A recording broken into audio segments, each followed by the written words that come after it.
Assalamualaikum warahmatullahi wabarakatuh. Halo Sobat Juara, perkenalkan kami dari Universitas Sultan Ageng Tirtayasa, Fakultas Ekonomi dan Bisnis, jurusan S1 Akuntansi. Adapun untuk topik pembahasan kita ini yaitu akuntansi dalam kondisi ideal menurut buku Scott dan buku Schroeder.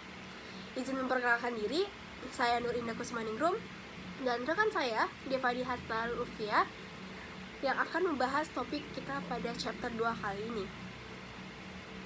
Baik, masuki materi pertama yaitu akan dibawakan oleh saya sendiri terkait gambaran umum, yang mana model nilai saat ini memberikan informasi yang sepenuhnya relevan kepada pengguna laporan keuangan. Dalam konteks ini adalah informasi material. Yang dimaksud adalah informasi mengenai prospek keuangan perusahaan di masa depan, terutama yang berkaitan dengan dividen, arus kas, profitabilitas. Dalam situasi di mana laporan keuangan ini penting, informasinya juga dapat diandalkan. Dan kami menemukan informasi yang andal, akurat, dan tidak memihak seperti informasi tentang laporan keuangan dan hasil operasi. Kita juga dapat memeriksa dalam kondisi apa nilai pasar aset dan liabilitas dapat digunakan sebagai ukuran tidak langsung atau atas nilai sekarang. Lalu hal ini juga terjadi dalam kondisi ideal. Jika kondisinya tidak ideal, maka timbul permasalahan yang mendasar dalam penilaian aset dan pengukuran pendapatan. Baik, model nilai sekarang ini juga banyak digunakan di bidang ekonomi dan keuangan dan memiliki dampak yang signifikan terhadap akuntansi selama bertahun-tahun. Kami juga mempertimbangkan versi sederhana dalam kondisi tertentu atau kepastian. Berarti bahwa arus kas ini pada masa yang akan datang itu perusahaan dan tingkat suku bunga dan perekonomiannya itu secara luas diketahui dengan pasti. Inilah yang disebut dengan kondisi ideal. Mungkin teman-teman bisa lihat dalam buku Scott itu terdapat beberapa contoh yang menyatakan perusahaan itu mengalami kondisi yang ideal. Nah, terdapat catatan yang perlu teman-teman ketahui, yang mana nilai buku bersih aset tetap setiap akhir tahun itu sama dengan nilai sekarang. Lalu, pertambahan diskon juga disebut sebagai uang muka atau laba bersih yang diharapkan. Jika kondisinya tetap, hasil bersih yang diharapkan juga sama dengan hasil bersih ex post atau realisasi. Nah, di sini juga laporan keuangan yang relevan memberikan informasi mengenai prospek keuangan perusahaan di masa depan. Dividen masa depan sama dengan keuntungan bagi investor, yang mana ketidakrelevan dividen dalam kondisi ideal itu waktu pembagian dividen tidak mempengaruhi nilai sekarang. Atau juga arus kas sangat relevan itu dikarenakan informasi status keuangan dalam contoh ini sangat penting. Lalu, dalam keadaan ideal, laba bersih tidak penting dalam menilai suatu perusahaan. Mengapa? Karena arus kas masa depan diketahui laba bersih atau mendiskontokan, akumulasi laba bersih dapat diprediksi dan neraca memuat informasi terkait. Lalu, informasi yang terkandung dalam laporan keuangan itu dapat diandalkan. Arus kas dan tingkat suku bunga diketahui dengan pasti dan kesalahan perhitungan dapat segera ditemukan. Dalam kondisi ideal, nilai sekarang atau present value suatu aset atau liabilitas sama dengan harga pasar, dan nilai pasar perusahaan sama dengan jumlah aset keuangan, dan nilai sekarang dari aset-aset tidak berwujud nilai sekarang menjadi kewajiban. Oke, next yaitu model present value di bawah ketidakpastian. Nah, terdapat asumsi-asumsi pada model ini, teman-teman. Yang pertama yaitu peristiwa di masa depan yang mempengaruhi kinerja perusahaan itu disebut dengan keadaan atau kondisi alamiah, yang mana kondisi ini meliputi cuaca, lalu kebijakan pemerintah, kemudian pemogokan pemasok, kegagalan peralatan, dan lain-lainnya. Lalu yang kedua yaitu keadaan yang terjadi pada kondisi ideal merupakan salah satu kemungkinan keadaan yang telah diketahui sebelumnya. Lalu yang ketiga yaitu tidak seorang pun dapat mengendalikan atau mengetahui keadaan di mana yang pada akhirnya itu akan terjadi. Namun dalam kondisi ini juga kondisi ideal ini kita mengetahui alternatif keadaan yang mana dapat terjadi. Lalu yang keempat yaitu opsi kemungkinan ini diketahui semua orang, dan semua orang itu tahu bahwa semua orang juga mengetahuinya. Lalu, terdapat juga asumsi profitabilitas atau kemungkinan yang bersifat objektif dan sudah menjadi rahasia umum. Lalu yang terakhir juga masyarakat ini mengetahui dengan jelas yang mana pasti bagaimana kondisinya. Lalu berdasarkan asumsi-asumsi tersebut itu dapat kita simpulkan bahwa model present value atau nilai sekarang itu dalam ketidakpastian memiliki yang pertama itu tingkat berkurangnya aliran kas perusahaan yang bersifat pasti. Lalu ada juga informasi tentang state of nature yang diketahui secara umum dan menyeluruh. Lalu profitabilitas stage yang objektif dan diketahui secara umum juga. Lalu terjadinya stage ini dapat diamati secara umum. Seperti itu teman-teman. Nah, model nilai sekarang dalam situasi ketidakpastian ini bisa dianggap mirip dengan model nilai sekarang dalam situasi yang pasti, tetapi ada perbedaan, yaitu adanya tambahan situasi yang mana arus kas perusahaan akan terjadi dalam berbagai kondisi yang mungkin. Resiko yang muncul karena ketidakpastian ini tentang kondisi mana yang akan terjadi selanjutnya, itu disebut sebagai resiko perkiraan. Sementara itu dalam situasi di mana hasilnya tidak memuaskan, komponen yang diperhatikan sebagai berikut. Yang pertama ada expected earning, yang mana pendapatan yang diharapkan dalam kondisi pasti. Lalu pendapatan yang diharapkan tadi itu dikurangi atau ditambah dengan abnormal atau unexpected earning. Inilah yang mewakili unsur ketidakpastian. Lalu besaran abnormal atau unexpected earning ini didapatkan dari selisih antara expected cash flow and actual cash flow. Karena kondisi yang terjadi ternyata adalah bad stage, maka terdapat selisih di mana aktual lebih kecil daripada expected. Nah teman-teman, di sini juga dari contoh kasus yang sebelumnya itu terdapat poin-poin berikut yang dapat dicatat. Yang pertama yaitu informasi dalam laporan keuangan itu tetap diasumsikan sebagai relevan dan dapat diandalkan. Maksudnya itu mengapa demikian? Karena tetap berdasarkan aliran kas masa depan yang diharapkan. Meskipun begitu, penting juga untuk diingat bahwa nilai-nilai dalamnya itu tidak statis atau berfluktuasi. Lalu yang kedua yaitu laporan laba rugi kita, laporan laba rugi itu tidak dapat memberikan informasi kapan laba abnormal berhenti terjadi. Namun dalam situasi ideal, investor dapat mengestimasi pendapatan bersih yang akan direalisasikan. Begitu mereka mengetahui situasi yang akan terjadi, dengan kata lain ya pendapatan bersih itu dapat diprediksi dalam konteks situasi yang mana dapat terjadi. Lalu juga income statement ini menjadi informatif dalam lingkup subjektif profitabilitas, yang mana investor tidak memiliki stats atau yang sudah diketahui dan harus menilai sendiri kemungkinan yang ada.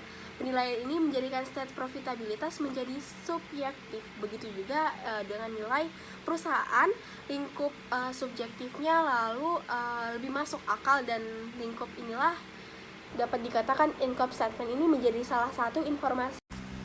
Nah, di sini juga terdapat contoh akuntansi nilai saat ini, yang mana kenyataannya situasi yang ideal belum terwujud. Oleh karena itu, dalam praktik akuntansi ada pergeseran yang kuat menuju penggunaan nilai wajar untuk kategori besar aset dan kewajiban. Selain perubahan menuju nilai wajar, model ini atau model nilai sekarang menghadapi tantangan signifikan dalam hal keandalan ketika diterapkan di luar kondisi ideal. Tidak dapat dipungkiri bahwa perusahaan minyak dan gas itu beroperasi di bawah tingkat ketidakpastian. Oleh karena itu, kita perlu mempertimbangkan standar akuntansi keuangan dalam konteks penerapan model nilai sekarang dan situasi ketidakpastian. Lalu respon dari pihak manajemen juga perlunya melakukan perubahan dalam estimasi yang tampaknya menjadi komponen utama dari RRA. Lalu manajer perusahaan minyak khususnya yang cenderung menghadapi RRA ini dengan sikap hati-hati dan skeptis. Namun, penting untuk dicatat nih teman-teman bahwa meskipun manajer ini berhati-hati atau pihak manajemen berhati-hati dalam menghadapi RRA, hal ini tidak berarti bahwa informasi yang sebenarnya itu tidak memberikan manfaat bagi investor. Lalu dalam akuntansi biaya historis itu peningkatan nilai cadangan yang terbukti tidak akan tercermin dalam laporan laba rugi hingga saat cadangannya yang terbukti tersebut diproduksi dan dijual. Namun, dalam laporan laba rugi ini juga yang menggunakan nilai sekarang, peningkatan tersebut diakui secara instan. Nah, oleh karena itu, informasi nilai sekarang memiliki potensi untuk lebih berguna karena relevansinya yang lebih tinggi. Nah, akuntansi biaya sendiri itu memiliki sejarah yang dapat kita tinjau kembali nih teman-teman. Yang pertama yaitu perbandingan perbedaan basis pengukuran yang berbeda. Mungkin saat ini kita menganggap bahwa situasi yang ideal adalah melibatkan akuntansi yang menggunakan versi nilai sekarang dari akuntansi nilai saat ini. Namun, kenyataannya, praktik akuntansi saat ini dapat dijelaskan sebagai model pengukuran yang bercampur. Dalam beberapa tahun terakhir, pihak yang menetapkan standar telah memperkenalkan beberapa standar yang berdasarkan nilai saat ini. Tetapi penggunaan akuntansi nilai saat ini menghadapi masalah terkait volatilitas dan keandalannya. Lalu kedua yaitu relevansi versus keandalan, yang mana karakteristik yang sangat penting dalam informasi akuntansi seperti yang telah diungkapkan sebelumnya. Sulit untuk menyusut laporan keuangan yang sekaligus sangat relevan dan sangat dapat diandalkan sehingga perlu adanya kompromi antara keduanya. Lalu akuntansi biaya historis juga cenderung lebih dapat diandalkan karena biaya aset atau kewajiban dalam perusahaan biasanya itu merupakan angka yang objektif dan lebih sedikit rentan terhadap kesalahan estimasi. Lalu pengakuan pendapatan. Menilai cadangan terbukti itu menggunakan nilai saat ini yang merupakan metrik standar. Berarti mengakui pendapatan itu ketika cadangannya terbukti diakui. Karena pendapatan yang diantisipasi di masa depan dimaksudkan ke dalam penilaian cadangan terbukti. Lalu, keterlambatan pengakuan. Pengakuan yang merujuk pada sejauh mana keterlambatan dalam pengakuan pendapatan dibandingkan dengan perubahan nilai ekonomi yang sebenarnya. Berbeda hal dengan akuntansi nilai saat ini dan akuntansi biaya historis. Akuntansi nilai saat ini itu memiliki keterlambatan pengakuan yang minimal karena perubahan nilai ekonomi diakui pada saat terjadi perubahan tersebut. Sementara, akuntansi biaya historis memiliki keterlambatan pengakuan yang lebih besar. Lalu pencocokan biaya dan pendapatan. Konsep ini terutama terkait dengan akuntansi biaya historis, melibatkan pencocokan antara pendapatan yang dihasilkan dengan biaya yang dikeluarkan. Untuk memperoleh pendapatan tersebut, prinsip pencocokan ini adalah inti dari akuntansi akrual. Nah, yang terakhir yaitu ketiadaan laba bersih yang sebenarnya. Untuk menyusun laporan keuangan berdasarkan nilai saat ini, perlu menilai seluruh aset dan kewajiban perusahaan dengan laba bersih yang mencerminkan perubahan nilai saat ini pada perusahaannya. Namun, laba bersih yang tidak selalu tersedia sebagai konsep ekonomi yang terdefinisikan dengan jelas.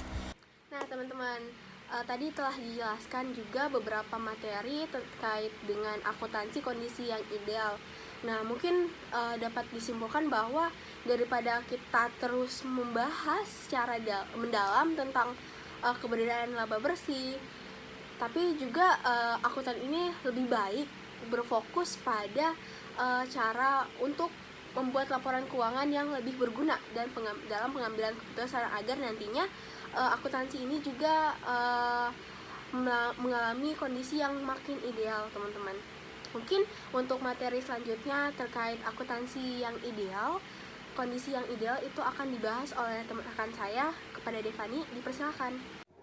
Assalamualaikum warahmatullahi wabarakatuh. Perkenalkan, nama saya Devani Lutfia dari jurusan S1 Akuntansi angkatan 2021. Di sini saya akan menjelaskan mengenai resum dari buku teori akuntansi keuangan karangan Schroeder.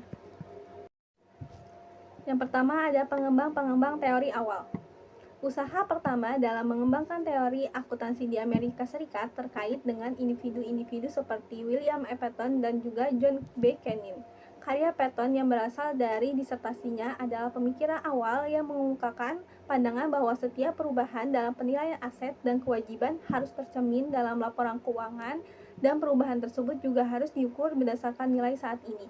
Patton juga berargumen bahwa semua imbal hasil yang diterima oleh investor, baik dalam bentuk dividen maupun bunga, merupakan distribusi pendapatan, sehingga pendekatannya lebih mengutamakan konsep entitas daripada konsep kepemilikan yang umumnya diterima. Karya yang dihasilkan oleh Canning juga mengusulkan suatu kerangka kerja untuk menilai dan mengukur aset berdasarkan proyeksi masa depan, dan dia juga menciptakan model yang digunakan untuk membandingkan pendapatan dengan beban pada saat itu juga. Laporan posisi keuangan juga dianggap sebagai laporan keuangan yang paling penting, dan gagasan tentang pengelolaan modal baru juga sudah mulai muncul.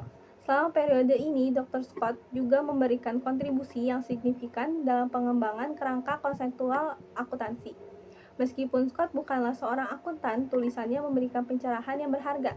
Scott ini juga memiliki latar belakang sebagai seorang ekonom yang sangat dipengaruhi oleh pandangan rekannya, yaitu Thorstein Veblen, yang merupakan seorang ekonom dan juga filsuf. Pada pertengahan tahun 1930-an, organisasi profesional mulai tertarik untuk mengembangkan teori akuntansi. American Accounting Association pada tahun 1936 menerbitkan pernyataan berjudul A Tentative Statement of Accounting Principle Effective Annual Corporate Reports, yang dimaksud sebagai paduan untuk Securities and Exchange Commission yang baru terbentuk. Namun, pernyataan ini mendapat kritik karena terlalu bergantung pada model biaya historis dan konvensi konservatisme. Salah satu masalah yang diangkat adalah perbedaan antara kinerja operasional saat ini dan konsep pendapat penyeluruh yang masih menjadi perdebatan, terutama dalam konteks pendapatan berkelanjutan. Namun, mereka kemudian membatalkan rencana tersebut karena khawatir bahwa Securities and Exchange Commission mungkin tidak memiliki kesabaran untuk menunggu perkembangan proyek ini. Akibatnya, SEC mungkin akan mengeluarkan standar akuntansi mereka sendiri. Pada awal tahun 1970-an, ketidaksepakatan dalam proses penetapan standar mengakibatkan American Accounting Association harus mempertimbangkan kembali teori akuntansi. Kesimpulan dari komite ini adalah bahwa tidak ada satupun teori akuntansi dasar yang dapat diterima secara universal. Komite ini mencatat bahwa meskipun ada kesepakatan umum antara tujuan akuntansi keuangan adalah menyediakan data ekonomi tentang entitas akuntansi, berbagai teori muncul karena cara berbeda yang digunakan oleh ahli teori dalam memisahkan penggunaan data akuntansi dan lingkungannya. Berbagai pendekatan terhadap teori akuntansi dikelompokkan menjadi 3 kategori, yaitu ada klasik, kegunaan keputusan, dan ekonomika informasi. Yang pertama ada pendekatan klasik.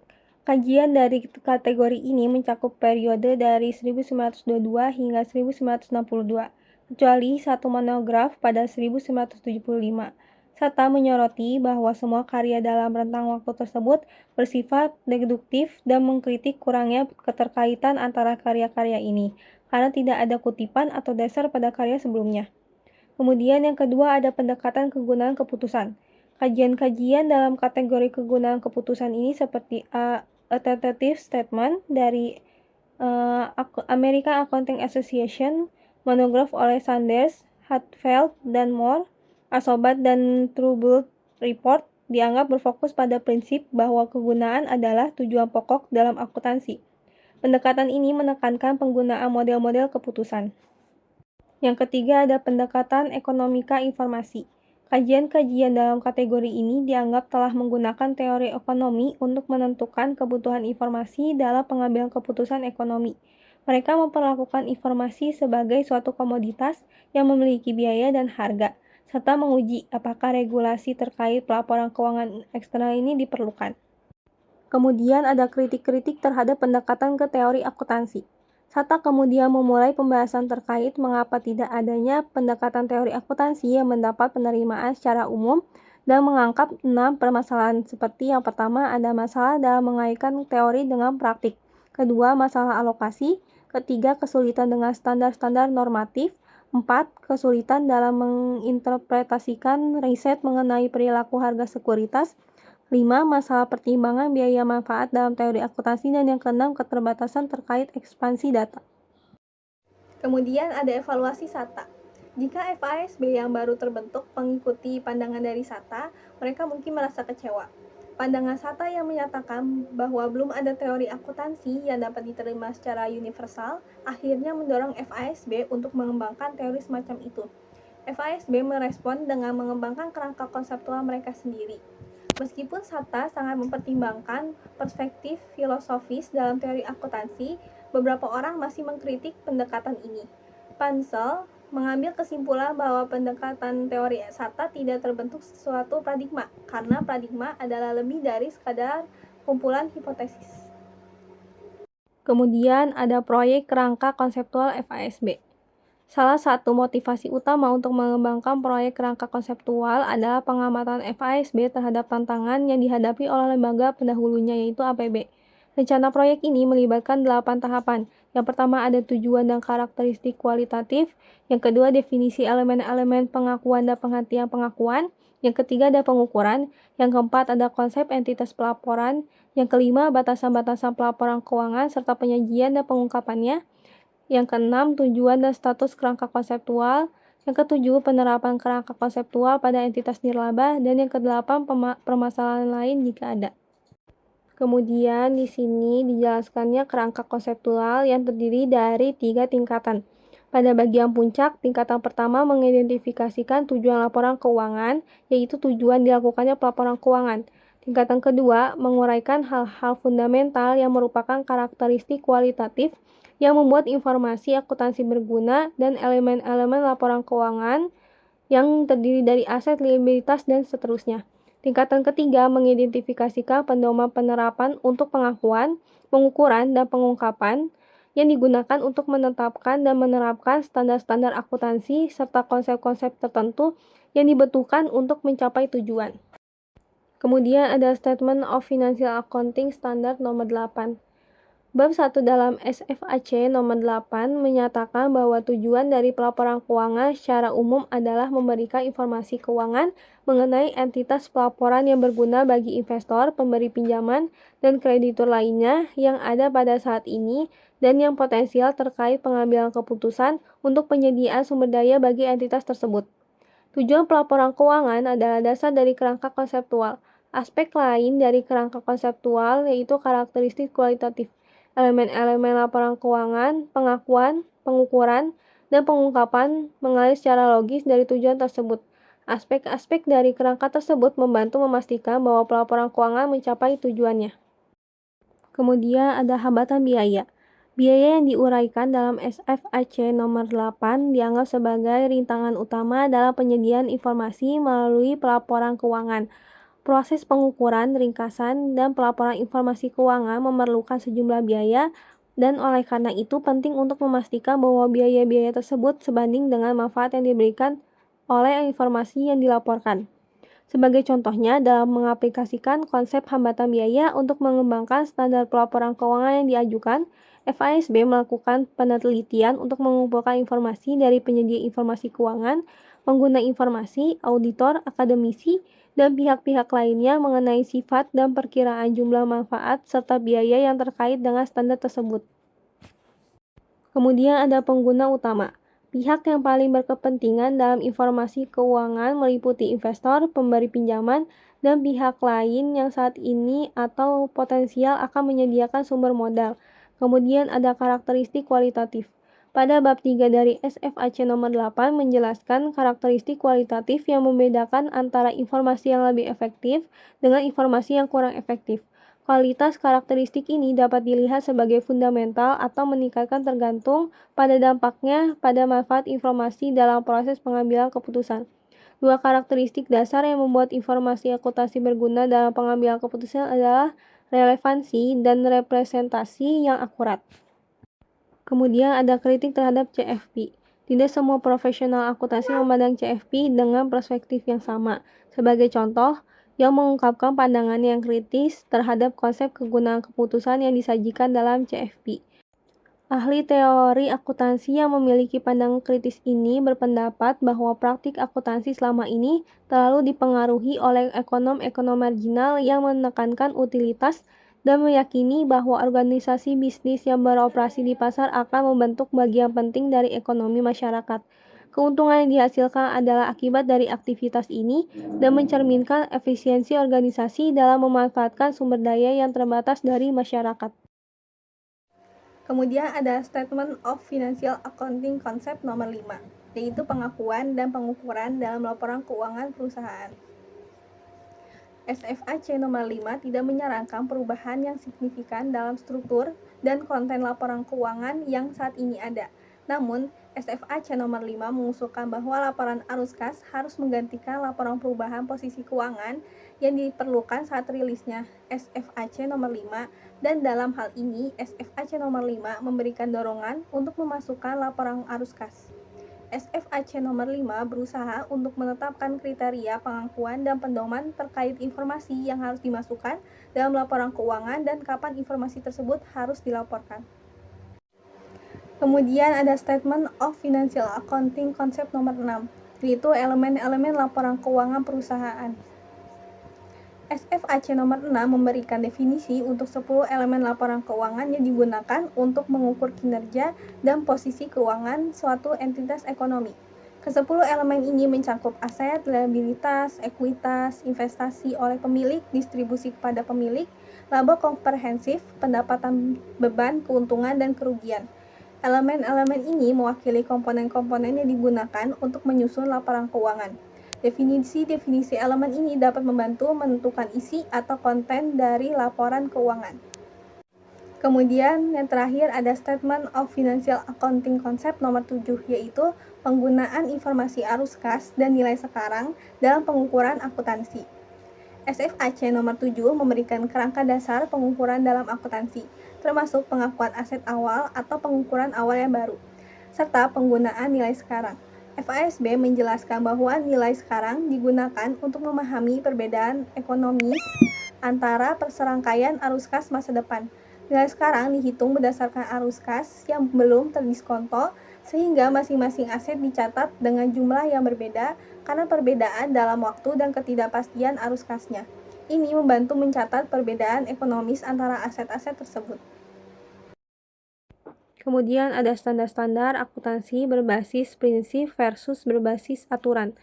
Pada awal tahun 2000-an, FASB mulai prihatin dengan kompleksitas dan kurangnya transparansi dalam standar akuntansi. Sarbanes-Oxley Act tahun 2002 mencoba mengatasi masalah ini dengan mewajibkan pengujian kecukupan sistem akuntansi berdasarkan prinsip oleh SEC. Peninjauan SEC pada tahun 2003 menyoroti bahwa standar berbasis prinsip dan berbasis aturan keduanya memiliki kelemahan. Penting untuk memahami perbedaan antara kedua jenis standar ini yang dapat digambarkan sebagai kontinum dari sangat rinci hingga konsep ekonomi yang lebih umum. Sebagai contohnya yaitu pertimbangan akuntansi untuk goodwill. 1. Pengeluaran standar yang berorientasi pada tujuan. FASB menemukan kesamaan antara pendekatan yang diusulkan oleh SEC dan pendekatan yang dijelaskan dalam undangan Dewan untuk memberikan komentar. Setelah meninjau komentar yang diterima atas proposal tersebut, Dewan memutuskan untuk melakukan perbaikan pada kerangka konseptualnya. Kemudian ada kerangka konseptual FASB. FASB mencatat bahwa mereka memiliki beberapa proyek dalam agendanya yang bertujuan untuk menangani trade-off antara relevansi, keandalan, dan kemampuan perbandingan. Selain itu, FASB juga sedang mengatasi inkonsistensi antara proses pengakuan laba yang ditentukan dalam SFAC nomor 5 dan definisi elemen-elemen laporan keuangan yang tercantum dalam SFAC nomor 6. Konvergensi internasional. Pada April 2004, FASB dan IASB memutuskan untuk menggabungkan proyek-proyek mereka terkait pelaporan dan pengklasifikasian komponen pendapatan, beban, keuntungan, dan kerugian. Tujuannya adalah mengembangkan standar berkualitas tinggi terkait penyajian informasi dalam laporan keuangan, termasuk pengklarifikasian, subtotal, dan total. Hal ini bertujuan agar para investor, kreditur, dan pengguna laporan dapat lebih mudah. Yang pertama, untuk memahami posisi keuangan entitas saat ini dan di masa lalu. Kedua, memahami aktivitas operasional, pembiayaan, dan perubahan lain yang mempengaruhi posisi keuangan entitas. Yang ketiga, menilai jumlah, waktu, dan ketidakpastian arus kas entitas di masa depan dengan menggunakan informasi dari laporan keuangan dan sumber lain. Proyek ini mengusung prinsip kelekatan sebagai standar untuk mencapai tujuan ini, yang berarti bahwa setiap laporan keuangan harus mencakup elemen-elemen dan kategori yang sama. Selain itu, pengklasifikasian aset dan liabilitas akan tercermin dalam laporan arus kas dan laporan laba komprehensif terkait perubahan relevan. Kemudian ada proyek kerangka konseptual. Pada bulan Oktober 2004, FASB dan IASB memutuskan untuk memulai proyek gabungan dengan tujuan mengembangkan kerangka konseptual yang lebih baik dan umum. Proyek ini akan dibangun berdasarkan kerangka yang sudah ada, yaitu kerangka penyusunan dan penyajian laporan keuangan oleh IASB dan proyek kerangka konseptual oleh FASB. Maksud dari proyek ini adalah menciptakan fondasi yang kuat untuk standar akuntansi di masa depan yang berbasis prinsip, konsisten secara internal, dan juga terkonvergensi secara internasional. Kemudian ada proyek konvergensi. Misalnya, bagi investor yang ingin berinvestasi di perusahaan farmasi, keseragaman ini mungkin diperbandingkan yang lebih baik terkait pengeluaran riset dan pengembangannya. Proyek konvergensi bertujuan untuk menghilangkan perbedaan antara IFRS dan juga GAAP-AS dengan fokus pada pengembangan standar akuntansi yang berkualitas dan penghapusan persyaratan rekonsiliasi bagi perusahaan internasional yang terdaftar di AS. Proses ini juga dilakukan melalui kesepakatan dan upaya bersama antara FASB dan juga IASB untuk mengatasi perbedaan utama dalam waktu yang singkat dan memperbaiki praktik-praktik akuntansi lainnya. Pada November 2009, IASB dan FASB menetapkan rencana konvergensi dengan tujuan menghasilkan standar akuntansi yang lebih seragam. Terima kasih pada teman-teman yang telah menyimak video ini hingga akhir. Kurang lebihnya mohon maaf. Wassalamualaikum warahmatullahi wabarakatuh.